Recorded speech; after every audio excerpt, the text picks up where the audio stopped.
Halo Bray, kembali lagi di gaptek.id dan kali ini gua pingin membahas motherboard sekaligus gua pingin kasih tips buat kalian terutama yang udah membeli Ryzen 7000 series atau mungkin baru aja berencana mau build PC dengan AMD Ryzen 7000 series biar CPU-nya itu nggak panas, nggak makan daya yang besar tapi bisa berjalan bahkan lebih kenceng daripada defaultnya atau paling enggak bisa jauh lebih efisien daripada bawaan defaultnya ya. Jadi sebenarnya untuk di tahun-tahun sekarang ini apabila kalian mau rakit menggunakan AMD Ryzen 7000 series mungkin akan ada beberapa pertimbangan ya. Salah satunya adalah motherboard soket AM5 yang memang disinyalir dijanjikan oleh AMD itu akan digunakan hingga tahun 2025. Dan emang kalau kita lihat itu untuk PCIe 5 sendiri sekarang ini baru ada di bagian storage aja. Itu pun belum semuanya ada dari beberapa brand partner SSD yang beredar ya. Jadi gua rasa memang platform untuk PCI Express generasi 5 itu memang sepertinya akan digunakan di tahun-tahun mendatang, belum untuk sekarang-sekarang. Bahkan untuk next gen GPU aja seperti RTX 40 series itu dia masih menggunakan PCIe Gen 4. Jadi pertimbangan untuk jadi early adopter di soket AM5 ini sebenarnya masih ada pastinya ya. Dan untuk motherboard yang gue bahas itu adalah dari ASRock kali ini karena gue belum pernah bahas ASRock juga ya, yaitu adalah ASRock Taichi X670E Taichi Carrara. Ini adalah varian flagship dari ASRock, jadi salah satu varian tertingginya. Jadi kalau gue mau bahas motherboard ini, yang pertama itu kesan pertamanya adalah motherboardnya super berat karena memang dia punya heatsink yang benar-benar sangat bisa dibilang tebal banget. Di bagian VRM-nya juga itu benar-benar heatsink yang bukan sekedar gimmick di bagian covernya, tapi ini juga heatsink. Lalu di bagian belakangnya itu juga ada backplate yang fungsinya bukan sekedar backplate, tapi kalau kita intip di situ ada thermal pad-nya. Jadi ini bukan sekedar gimmick aja ya. Palingan ya soal desain lah yang jadi gimmick dari Carrara ini, dimana untuk desain dari Carrara itu dia berwarna putih dan sepertinya warna putihnya itu agak-agak mirip seperti marmer. Bahkan finishingnya pun ini seakan-akan di finishing dengan keramik padahal sebenarnya bukan. Dan menurut gue ini adalah konsep yang bagus ya, apalagi di dalam paket penjualannya ASRock tuh niat banget bahkan sampai ngasih fan casing biar di bagian belakangnya ini di dekat I/O ketika kalian rakit PC itu dia bakalan selaras gitu temanya ya, untuk tema dari yang mirip-mirip keramik atau mirip-mirip marmer ya. Terlepas dari desainnya yang keren, menurut gua ASRock juga di sini punya beragam fitur yang menurut gua menarik. Salah satunya adalah di bagian M.2. M.2 di sini udah mendukung PCIe 5 di bagian atas ini. Totalnya ada 4 slot M.2, sisanya itu adalah PCIe Gen 4. Di bagian bawahnya ada 2, lalu satu lagi di mana? Satu lagi itu ada di sebelah RAM-nya. Iya, jadi ini adalah solusi yang bagus sebenarnya dari ASRock, di mana kalau kita menempatkan M.2 NVMe SSD di sebelah RAM, itu dia nanti heatsinknya bakalan dapat airflow dari casing, semisalkan motherboard ini ditaruh di casing, karena posisi di sebelah RAM itu yang paling duluan kena angin dari intake casing gitu ya. Lalu juga di sini menurut gua yang menarik lagi adalah fitur untuk postcode-nya, karena fitur untuk LED postcode-nya itu ada di bagian bawah, tombol power dan juga tombol reset-nya ada di bagian bawah. Ini akan mempermudah apabila motherboard ini ditempatin di dalam casing, jadi ngelihatnya nggak susah. Karena biasanya kalau LED postcode-nya itu ditaruh di bagian atas, itu biasanya akan ketutup sama kabel, atau ketutup sama fan, atau ketutup sama radiator. Itu biasanya kalau ditempatinnya di pojok kanan atas. Tapi ini ditaruh di bawah jadinya oke. Yang gue senang lagi juga ada di bagian I/O-nya karena ini adalah motherboard dengan chipset X670E yang udah mendukung USB 4 di bagian USB Type-C-nya. Jadi ini menarik banget. Ada 2 pula gitu ya. Jadi memang tandanya petir seperti Thunderbolt gitu. Tapi sebenarnya ini adalah USB 4. Lalu udah ada flashback BIOS button. Jadi untuk update BIOS nggak perlu repot-repot masuk BIOS lagi. Tinggal colokin aja ke port USB. Habis itu pencet di sini dan dia update otomatis. Bahkan tanpa perlu menggunakan CPU, RAM dan juga VGA card, itu kita bisa tetap update BIOS. Lalu ada Wi-Fi 6E, LAN-nya juga udah 2,5 Gbps dan total USB portnya juga ada banyak. Jadi gue udah ngerasa sangat-sangat cukup. Ini berat juga ya. Di bagian SATA-nya juga ya, di bagian SATA-nya ini bukan ada 6 tapi ada 8. Jadi ini PCIe Lane dari X670E-nya bener-bener dimaksimalkan sama si ASRock nih ya. Tapi motherboard ini akan gue gunakan untuk apa? Seperti yang gue sebutin di awal video, gue akan menggunakan motherboard ini untuk pengujian Ryzen 5 7600X. Kenapa gue menggunakan Ryzen 5 7600X? Karena CPU ini akan menarik banget untuk nyari power efisiensi dari Ryzen 7000 series yang nanti akan gua kasih tahu. Untuk CPU dia pakai 2x8 pin, jadi secara VRM pun ini memang didesain untuk CPU yang sebenarnya high end.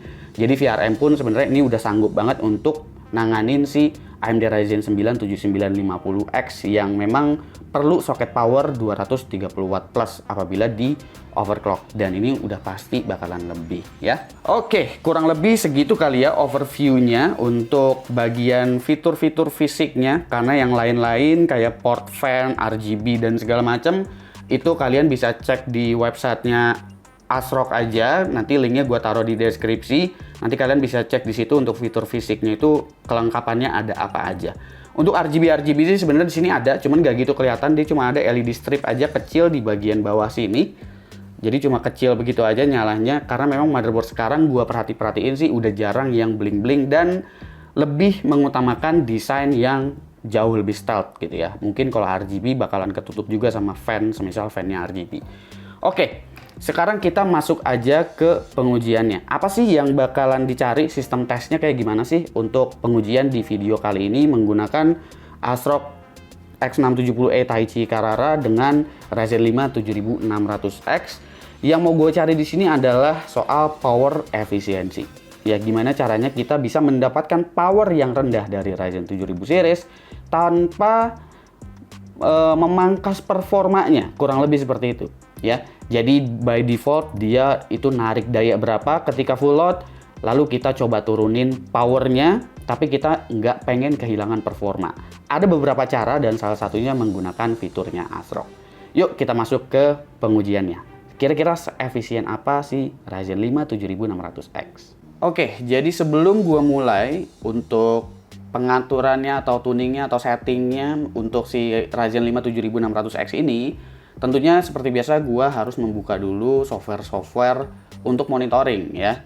Di sini gue menggunakan CPU Z, menggunakan HW Info, dan juga gue menggunakan Ryzen Master, karena nanti juga Ryzen Master ini selain untuk monitoring, gue juga akan menggunakan fitur Eco Mode-nya. Karena salah satu cara untuk ngebikin efisiennya itu ya pastinya dengan menggunakan Eco Mode. Tapi akan ada beberapa cara yang gue kasih tahu di video ini ya. Di sini kalau kita cek dia bisa jalan di 5,4 GHz ya untuk salah satu core-nya. Jadi ketika load ringan atau lagi load single thread atau load single core, dia bisa bumping ke 5,4 GHz gitu. Nah, ada yang 5450 bahkan kalau misalkan kita cek ya. Jadi ketika gua load nih untuk Cinebench R23, pengujiannya di sini gue pakai R23 ya. Gua kasih load di sini. Kita bisa lihat di sini untuk load all core-nya itu clock speed-nya berjalan di sekitar 5,2 GHz gitu ya. Kalau kalian bisa lihat di sini sekitar 52 semua, ada yang 5,3 juga. Di bagian CPU temperaturnya itu dia saat lagi jalanin Cinebench, lagi ngerender itu bisa 84 derajat, dan di sini CPU package powernya itu 123 watt. Apakah ini udah termasuk efisien? Sebenarnya kita masih bisa tweak lagi. Itu sebabnya gua akan kasih tahu caranya bagaimana. Nah, di sini untuk skornya kalian bisa lihat ini default ya. Untuk defaultnya itu ada di angka 14.269. Nah, karena kita mencari power efisiensi, maka sebisa mungkin kita jangan mendapatkan skor yang terlalu jomplang di bawah ini. Di bawah ini sedikit banget nggak apa-apa. Tapi tujuan kita adalah biar power draw-nya atau CPU package powernya itu jadi turun. Ya, nah, tadi kita udah cek juga kan untuk powernya itu maksimal ada di angka 124 watt di sini. Ya, saat load Cinebench tadi itu maksimumnya. Sementara idle-nya ini dia ada di sekitar 34 sampai dengan 40-an. Sekarang lagi jalan di 42 watt. Oke, langkah pertama tentunya itu adalah dengan fitur dari AMD Ryzen yang ada di profile 1 atau di profile 2 ini. Kalian bisa masuk ke profile 1, lalu di sini ada yang namanya Eco Mode. Ini kalian bisa download Ryzen Master di webnya, atau Google aja download Ryzen Master, nanti langsung ketemu, dan itu pasti udah download versi terakhir. Kita klik ini, lalu kita ke bawah, kita apply. Nanti akan ada perubahan di bagian home sini, karena sekarang PPT-nya dari 142 watt udah turun jadi 88 watt. 88 watt socket power atau PPT ini sama dengan ialah 65 watt CPU power atau TDP. Karena perhitungan TDP-nya AMD agak-agak berbeda. Jadi CPU package power-nya kemungkinan akan lebih dekat ke 88 atau 89 watt mungkin kalau lebih sedikit ya. Dan kita coba cek lagi lewat HW Info. Nah, di sini teman-teman bisa lihat kalau di sini suhunya sekarang dari 80 lebih tadi ya, 84, 85 sekarang jadi 63 derajat Celcius aja. Dan untuk clock speednya gimana bang? Nah, clock speednya ini sekarang lagi berjalan di sekitar 5,1 GHz, sementara tadi di 5,2 GHz sekian. Jadi turun sekitar 100 MHz all core ya, tapi di sini untuk suhunya juga turun jauh ya, dari 84 turun jadi 64, ini turun 20 derajat. Dan untuk CPU package powernya seperti yang gue bilang tadi, dia bakalan ada deket di PPT-nya, yaitu di 88 atau 89 watt. Dan untuk skornya kita lihat di sini, skornya 13.500, yang berarti ini masih di bawah 10%, dan ini juga udah menunjukkan power efisiensi yang sangat baik, mengingat kita berhasil nurunin dayanya menjadi 89 watt, suhunya juga menjadi sangat aman di 65 derajat Celcius, dan performanya yang dikorbankan juga tidak terlalu banyak. Di video ini adalah bagaimana kita caranya mendapatkan performa yang identik seperti performa default, tapi untuk CPU package powernya kita pengennya tetap berada di area ini, alias kita tetap bisa memangkas kurang lebih sekitar 30 wattan gitu.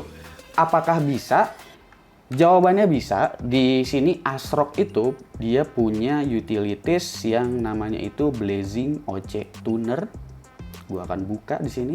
Nah, Blazing OC Tuner ini gunanya untuk apa? Blazing OC Tuner ini, utilities ini bisa ngasih kalian semacam kayak Precision Boost Overdrive yang tetap bisa aktif, tapi kalian masih bisa OC manual juga. Biasanya kelemahan dari AMD Ryzen itu ketika kalian overclock manual ya, atau melakukan tuning manual gitu, mau itu voltasenya dan juga multiplier CPU-nya, itu kalian akan kehilangan yang namanya Precision Boost.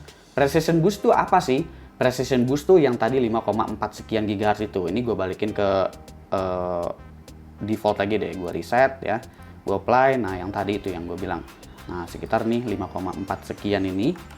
Kalau kalian perhatiin ada yang jalan 5,4. Nah, ini biasanya kalau misalkan lagi load untuk single core, dia juga bakalan jalan sekitar 5,4 karena di sini precision boost-nya berjalan ya.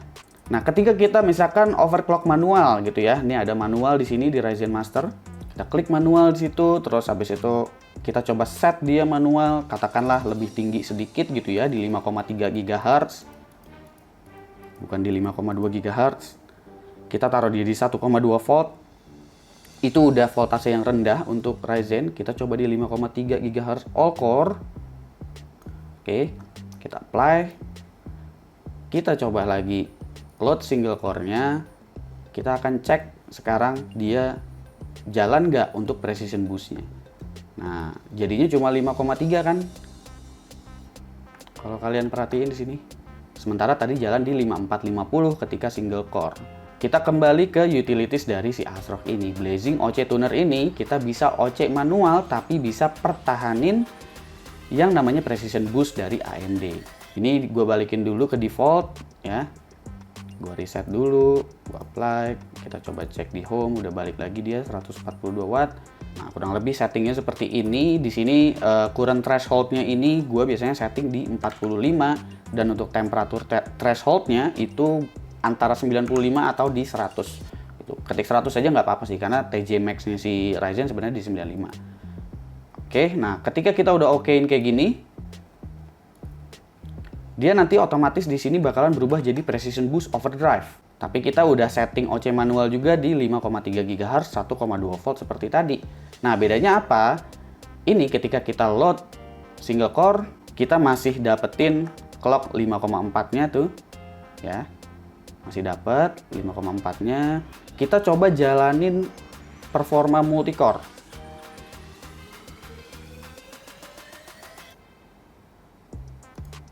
Nah, kalau kita load all core-nya, ini dia bakalan berubah jadi manual tuh ya. Dan untuk clock speed-nya itu jalan di 5,3 GHz semuanya. Ini bisa kelihatan dari Ryzen Master. Suhunya ada di angka 70, lalu untuk CPU package power-nya ada di angka sekitar 117 di sini karena dia naik turun ya, manual, Precision Overdrive, bahkan dia turun lagi ke 93 dan OC all core di 5,3 GHz. Dan kemampuannya kurang lebih jadinya kurang lebih sama seperti default. Yang menarik adalah dari Ryzen 5 7600X ini sebenarnya kita masih bisa meningkatkan lebih jauh lagi ya. Contohnya seperti di sini, kalau 5,3 GHz mungkin skornya bakalan dempet-dempet kayak default ya. Dan gue di sini akan coba 5,5 GHz dengan Blazing OC Tuner ini ya. Dan kita akan cek lagi, kita coba reset dulu aja di sini. Nah, di sini dari Precision Boost Overdrive dia berubah jadi manual dan clocknya jalan 5,5 GHz all core. Suhunya cuma sekitar 80 tapi 68 derajat Celcius saja. Dan untuk CPU package powernya kalian bisa lihat di sini cuma sekitar 95 watt dong, paling gede 102 watt. Nyentuh ke angka 5,5 GHz tuh ya. Ketika 5,5 suhunya malah turun. Ini agak-agak ajaib sih. Dan skornya naik jadi 14.600 ya. Inilah ajaibnya ya dari fitur si Blazing OC Tuner ini. Jadi kalian ketika main game kalian bisa tetap dapat turbo boost. Dan ketika load all core juga kalian nggak terkorbankan dari segi power dan juga performanya gitu. Antara performa single core dan juga performa multi core itu masih bisa di balancing dengan menggunakan si Blazing OC Tuner ini dari ASRock. Bagaimana kalau misalkan kita OC manual aja 5,5 GHz dari Ryzen Master gitu. Toh 5,5 GHz juga itu udah lebih tinggi daripada Precision Boost AMD Ryzen 5 7600X gitu ya. Kita mau OC manual aja. Ya nggak apa-apa, bisa juga kayak gitu. Apakah hasilnya nanti bakalan lebih irit? Ya coba kita cek aja ya. Kita balikin dulu ke default, kita reset. Kita apply, apakah di sini PBO-nya udah berubah? Ya, udah berubah ya, jadi default. Sekarang kita coba overclock manual ya. Kita overclock manual di sini pakai Ryzen Master aja.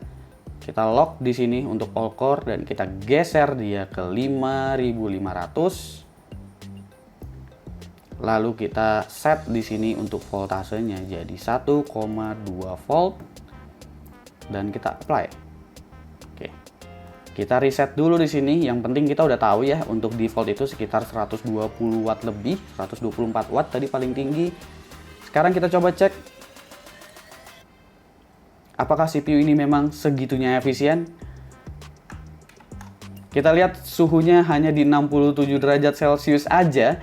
CPU package powernya masih di 96 derajat dan clock speednya itu jalan di 5,5 GHz dong. Ini Ryzen 5 7600X di overclock bukannya makin panas dan makin boros, malah makin irit ya. Ajaib banget. Bahkan ini bisa melebihi turbo boost atau precision boost dari bawaannya. Jadi kalian punya beberapa opsi nih sebenarnya. Semisal kalian ingin tuning Ryzen 5 7600X jauh lebih efisien. Dan bahkan di sini pun performanya bisa meningkat daripada performa defaultnya. Suhunya lebih adem dan CPU package powernya itu jauh lebih rendah.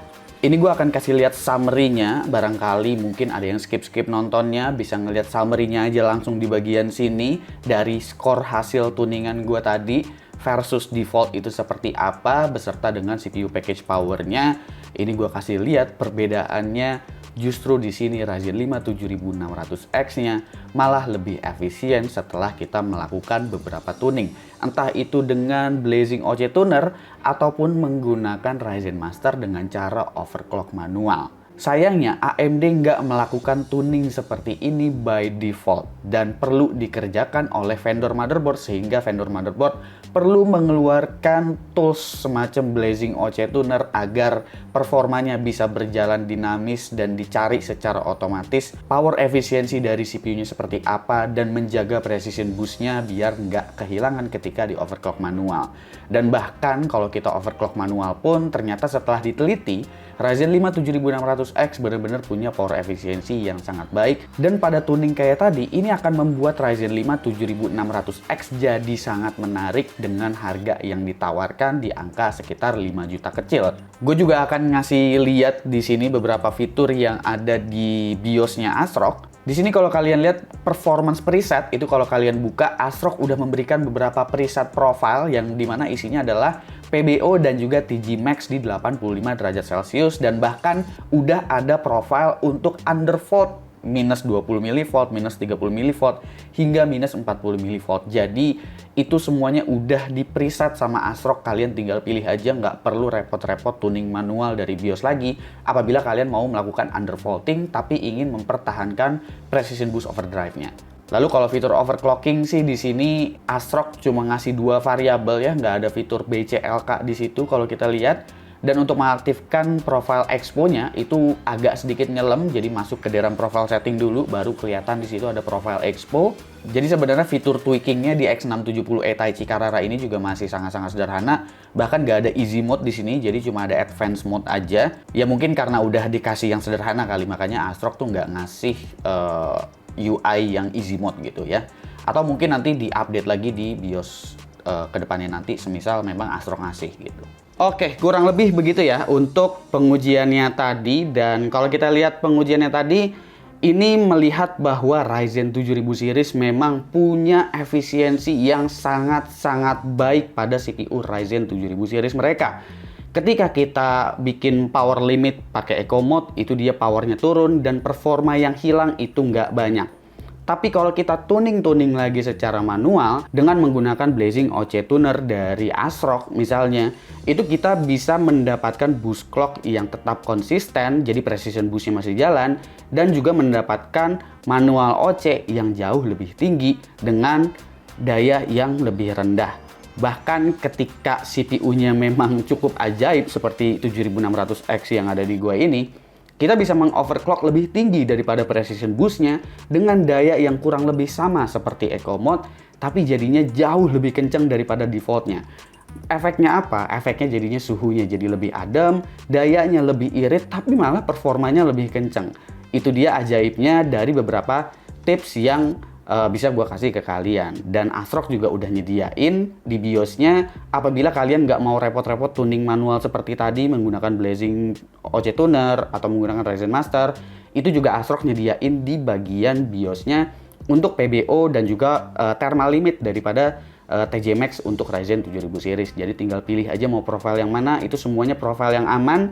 Dan bisa gue bilang untuk Taichi Carrara ini memang didesain sama ASRock sepertinya untuk kalangan yang memang awam dan pingin digunain untuk harian, terutama yang ingin menggunakan Ryzen 7000 series, baik itu Ryzen 5, Ryzen 7, ataupun Ryzen 9. Kenapa seperti itu? Karena kalau kita lihat tadi di bagian BIOS-nya, itu untuk fitur overclockingnya semua dibikin sederhana sama ASRock. Dan juga ASRock menyediakan untuk orang-orang yang memang parno dengan suhu 95 dari Ryzen 7000 series, apalagi menggunakan Ryzen 5 7600X, itu kan kesannya kayaknya kalau kita pakai CPU kelas tengah seperti Ryzen 5 ngelihat suhu 90 atau 85 plus, itu rasanya kayaknya panas banget.